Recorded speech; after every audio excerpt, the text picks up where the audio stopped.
Hi everyone and welcome back. It's Katya, Raw Women's Wisdom.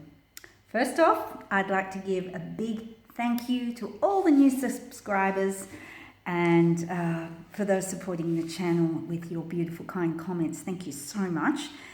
Yes, I've certainly been called to share my wisdom on my journey of not only being an ex-vegan but also from when I was a raw foodie for so many years, and the knowledge I have learned and the experiences that I'd love to pass on to you all. So today's Raw Women's Wisdom I'd like to share with you all is around the question, does meat actually rot in our gut? And is saturated fat that bad? Well, as I've voyaged along, I've had the direct experiences of turning these questions completely around to what I would have thought and believed. Not only that, but what I've trained in, or was trained in, some 33 years ago in schools of natural medicine. I trained to do classical homeopathy, and of course I had to learn anatomy and physiology and nutrition, and that was also the curriculum for naturopaths as well. So, of course, we were taught that saturated fat was the evil thing, and also about too much meat and how it's bad for you. It's putrid, it's acidifying, and it causes colon cancer, heart disease, obesity, and it's been attributed to so many other diseases that we've associated or but had brainwashed to believe that animal fats are associated with. By the way, I'm not editing my videos. I kind of speak free range. I'm just learning the ropes here, and I don't do any fancy things yet. So just bear with me as I go. I mean, the most important thing to me is I can share information and discuss some topics with you all. So, in my years of being a colonic therapist, I also had to read eyes and irises to find out the state of the colon. Now, there are some good things with that, and there are also some things that aren't so good. What I've discovered is that it does actually give me some kind of idea of what state someone's colon is. And of course I had to study the colon as a reflex organ, because not many of you may know that it is the largest reflex organ in the body. In other words, the 23 feet or so actually of ascending, transverse and descending colon actually have muscles which move like a dolphin. That's called kind of peristalsis, in waves, in response to food coming into the large intestine or colon from the small intestine.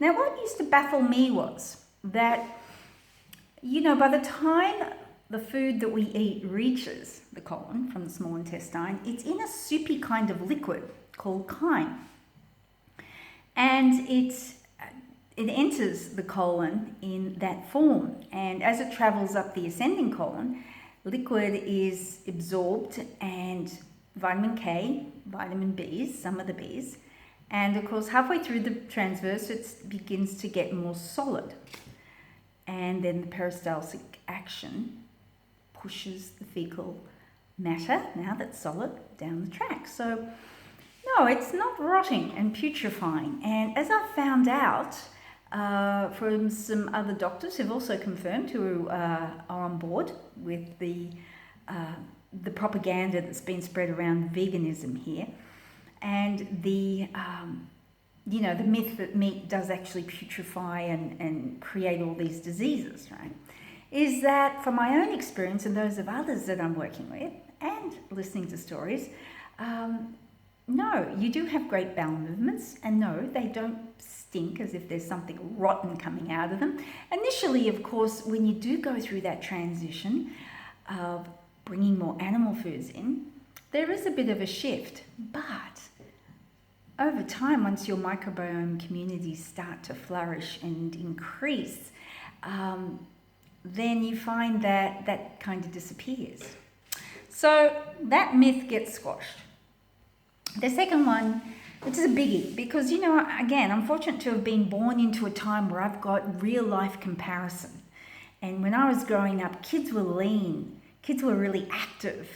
And when I say lean, it was kind of normal weight. The only time you'd see someone really overweight, well, it was rare to actually see someone overweight, put it that way. You might have had the odd kid at school growing up. But other than that, most kids were just that lean, active kid and running around everywhere. And they were thriving on animal fats and hearty meals made with meats. That's how it was, okay? And of course, the consumption of sugar was nothing like it is today.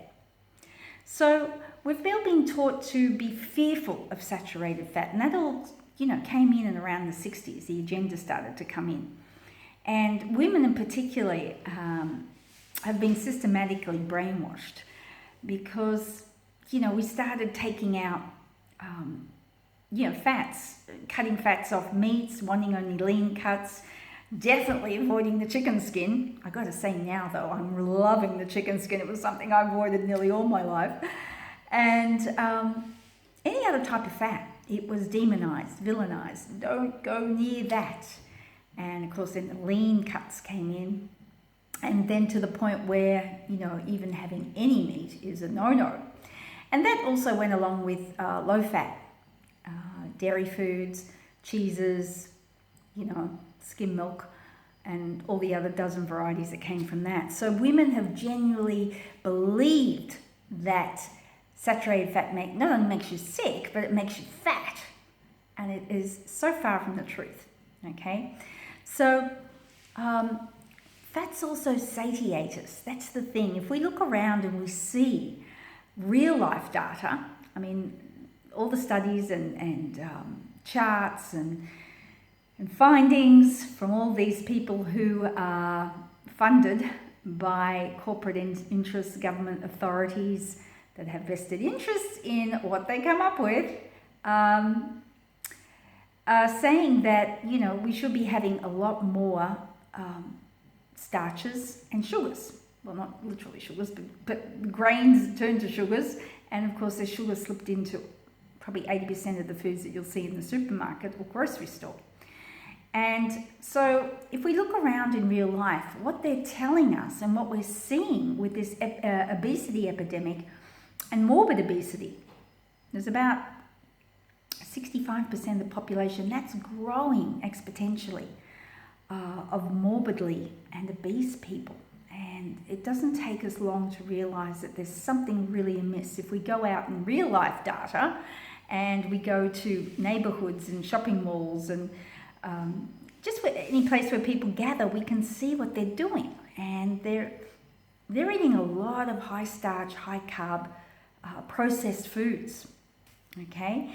And so, again, we just didn't see this when I was growing up young. You know, people would have, traditional foods, nourishing foods with animal fats and meats and be satiated. And there wasn't this continual snacking. And I mentioned this in another video with Tristan. It's actually been brought in as a way to also generate more revenue, more products for people to gorge on and become sick on, really. So the thing that we really need to be fearful of is not saturated fat, but it's the sugar and the starches. And it's pretty obvious. We can see the results of that. So that goes along with salt as well. Salt's been demonized too, and we do need salt, you know.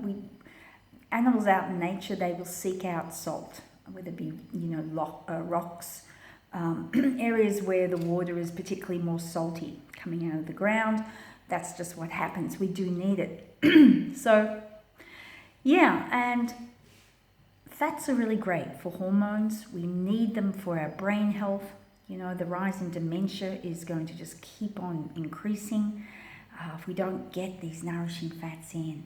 So what I've also found is that my skin overall has improved greatly having animal fats. And, you know, some of you might not know, but I've got a Russian heritage on my father's side, and he has amazing skin. He's got really good bone structure.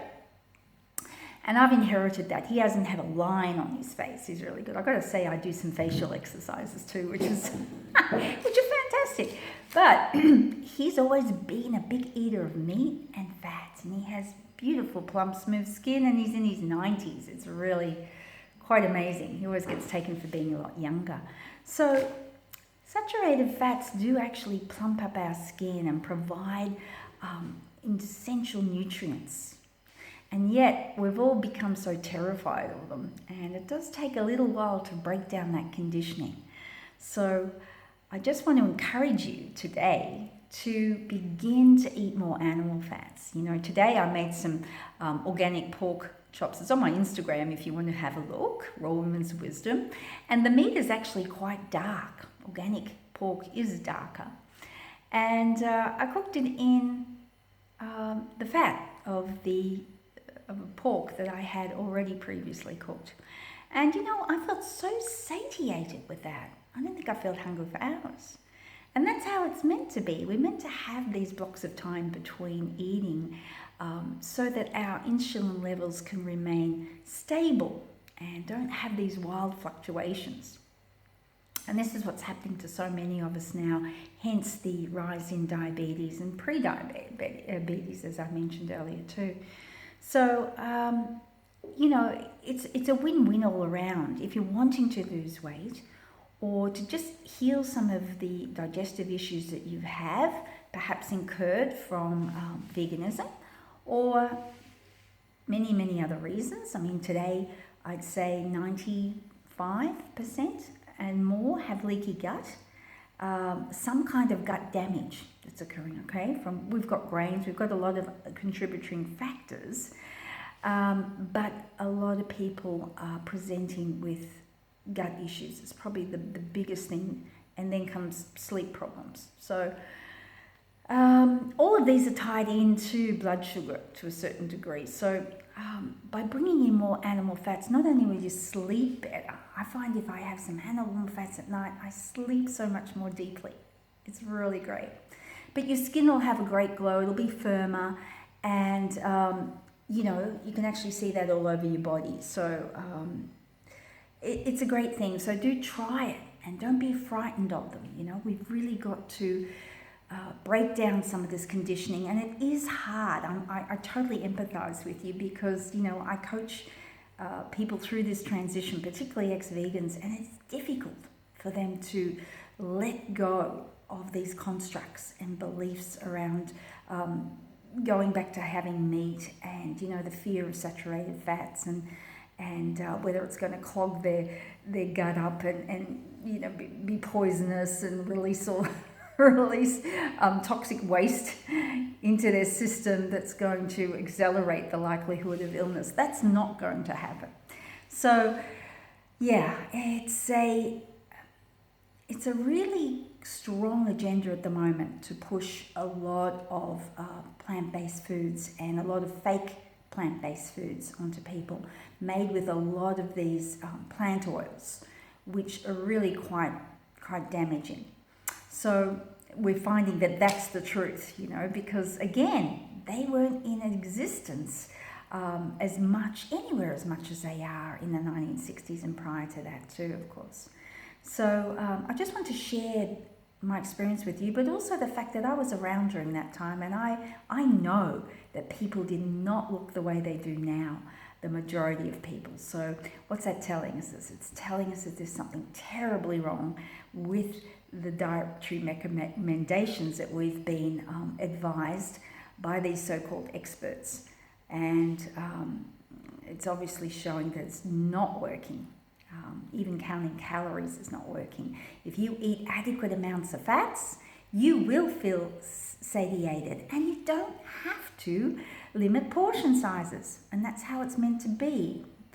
You know, we are meant to just eat as much as we can of animal foods to feel satiated and have that ratio of fats in. And it keeps our bodies humming all day. We're not going to be reaching for sweetie things. So, so anyway, that's my wisdom for today. Please like and comment below. I'd love to hear some more suggestions that you might like to offer in the way of what kind of topics you'd like me to speak about. I also wanted to mention, through this journey I've been on, I have really got into making cultured foods because they've helped me enormously in restoring my gut microbiome. The communities from something, that most people are having around 25,000, and their ancestors used to have about 60,000 plus. So really good, and it really helps in digesting the meats and fats when we start to bring them in. So I also make my own coconut yogurts. You can probably see the coconuts just at the back there, which I'm going to make another batch. These are fresh. They're real tight coconuts, in as much as they've just been picked from the trees outside, and I'm in Thailand, so you can't get much fresher than that. So I do this method where I put some of the outer leaves of the cabbage into the sauerkraut, and I make several jars. This has got cardamom, ginger, turmeric, and caraway seeds, daikon radish, and some Thai herbs in it. It's really quite amazing. Not strong, just nice and slightly tart and zingy. So I may do a video, if you like, on the benefit of these foods and how I make them. And I'll show you also perhaps a coconut yogurt recipe that I do that's been incredible for giving that nice creamy feeling. I don't do dairy only because my body doesn't call for it. It's not something that everybody is suited to, particularly depending what your ancestral history is. But for me, my body just doesn't, I'm not turned on by cheeses and raw dairy or raw cheeses. I like the fatty things, and I like, the chickens and the fatty fishes and some other meats that I'm exploring right now. So, so everyone's different, and it all comes down to, as I said, listening to your own body, trusting its wisdom, right? There are so many people now who are confused, conflicted, and just don't know what to do with all this contradictory information on the internet. They just lost, literally lost, and seeking help because they really can't trust their own body to navigate them to what they need at any given time. And that's the sad thing, because no one else can teach you that. They can guide you to begin to trust it, but it has to come back to you connecting with your own, the voice that's telling you what you need, what you want at any given time of the day, and trusting in it. All right, more on that another time. So thank you for watching. I really appreciate, again, all your wonderful comments, and thank you for the new subscribes. And I so look forward to seeing you all again soon. Okay, lots of love. Bye for now.